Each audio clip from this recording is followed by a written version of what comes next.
It's just lovely to meet you. You too. You're the man of the moment. Am I allowed to say that?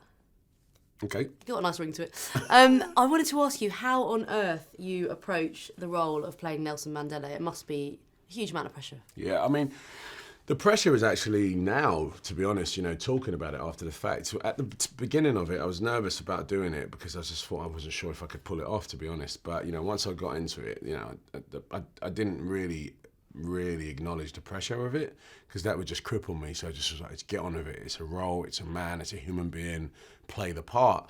But now I'm Idris and I'm just Idris. I'm having to talk about Nelson Mandela, which feels like I don't even feel qualified. Put me on a set and ask me to do a voice and a walk, I'm in. But to sort of promote this man's legacy, it's like feels a lot of pressure.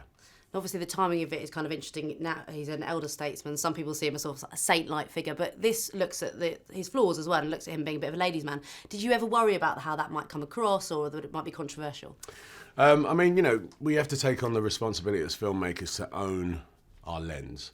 Our lens was, this is the truth. We'd already spoken to Nelson Mandela, his family, and, the foundation and all around him and said, this is our point of view on it. Do you mind? And he said, no, go for it. This is who I am. This is who I was, and that's the true story. And by the way, it's all in the book anyway. So, we decided that that's what we're going to do. And there was no sort of worry that audiences, obviously there's a massive responsibility because it's Nelson Mandela. He's almost he's a deity almost, and like everyone, no one wants to hear anything bad about Nelson Mandela. But the truth is, he's a real human being that had flaws, did things in his past and, became this great, leader and great, sort of leader for humanity. So, I think it's a better story because we tell the truth, in England, we like people to come clean, just come clean. And then when you do that, if you've done better and you're doing well, it just makes you look better, it makes you feel better, doesn't it?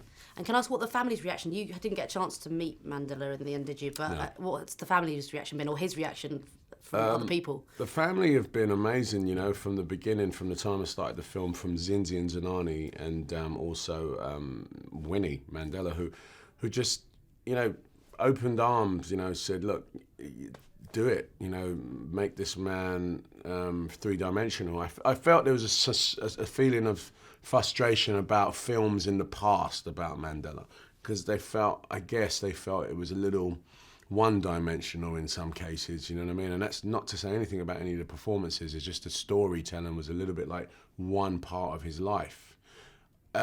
This film attempts to look at his whole life in a way that audiences get educated about who he really was, And let's talk about you staying on Robben Island because you spent the night on Robben Island, is that right? Can you explain what that was like? It was, it was not fun, okay? It was not the night at Butlin's Holiday, that's for sure. It's, Robben Island has a huge, old history of sort of imprisonment and horrible stuff there.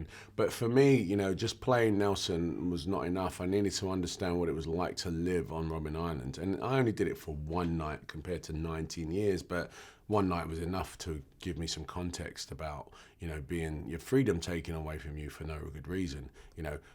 I chose to be in there, but I tell you what, when they locked that gate, I wanted to get out of there, and there was no way of me getting out of there. And, I left in the morning with the absolute determination that I wanted to play the best out of this man, and give him some light.